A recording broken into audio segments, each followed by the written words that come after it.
விஜய்க்கு ஃபோன் பண்ணுறாங்க. அவரும் அட்டன் பண்ணி பேசுகிறாரு. "இங்கே பாருங்க, நீங்கள் 2 பேரும் சேர்ந்து கொடைக்கானல் வந்துருங்க. அந்த இடத்த நானே உங்களுக்கு விற்கிறேன்" அப்படின்னு சொல்கிறாங்க. அதை கேட்டோன்னே காவேரி ரொம்ப சந்தோஷப்படுறாங்க. "சரிம்மா, நான் வந்துடுறேன்" அப்படின்னு சொல்லிட்டு ஃபோனை கட் பண்ணுறாங்க.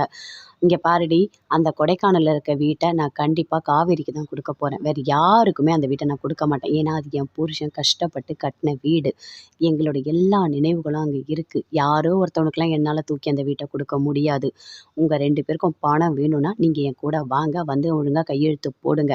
அப்படி இல்ல, நான் அந்த வீட்ட காவேரிக்கு குடுக்கக்கூடாதுன்னு நீங்க நெனச்சீங்கன்னா, நீங்க வர வேண்டாம். சரியா? நான் பணமும் குடுக்க மாட்டேன், வீடும் விக்க மாட்டேன்" அப்படின்னு சாரதா சொல்றாங்க.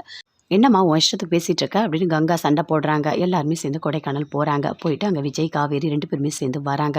வந்த உடனே அதே மாதிரி இந்த வீட்டோட பத்திரத்தெல்லாம் கொண்டு வந்து குடுக்குறாங்க. "இங்க பாரு காவேரி, இந்த வீடு உன் பேர்ல மாத்துறதுக்கு எனக்கு மனப்பூர்வமா சம்மதம்" அப்படின்னு சொல்லிட்டு சாரதா சொல்றாங்க. அத கேட்டோனே காவேரி ரொம்ப சந்தோஷப்பட்டாங்க. ஆனா யமுனாக்கும், கங்காவுக்குலாம் அப்படியே கோவமா வருது. அதுக்கான பணத்த விஜய் குடுக்குறாரு. அந்த பணத்த வாங்கிக்கிறாங்க. "நீங்க இந்த வீட்ல இருக்கிறதுல எனக்கு அவ்ளோ சந்தோஷம்" அப்படின்னு சாரதா, பாட்டி எல்லாருமே வாழ்த்துறாங்க. "நீங்க 2 பேருமே எப்பவுமே நல்லா இருப்பீங்க" அப்படின்னு சொல்லிட்டு. அப்போ அப்படியே கங்காவுக்கு கோவமா வருது. யமுனாக்கும் கோவம் வருது.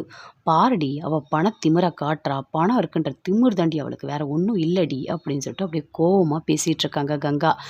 "ஆமாக்கா, நம்ம எவ்வளோ சொன்னாலும் சுத்தமா கேட்கவே இல்ல பாருக்கா. இந்த வீட்ட காவேரி அக்கா பேருக்கே மாத்திக்கிட்டாங்க பாருங்களேன்" அப்படின்னு சொல்லிட்டு பயங்கரமா கோவப்படுறாங்க.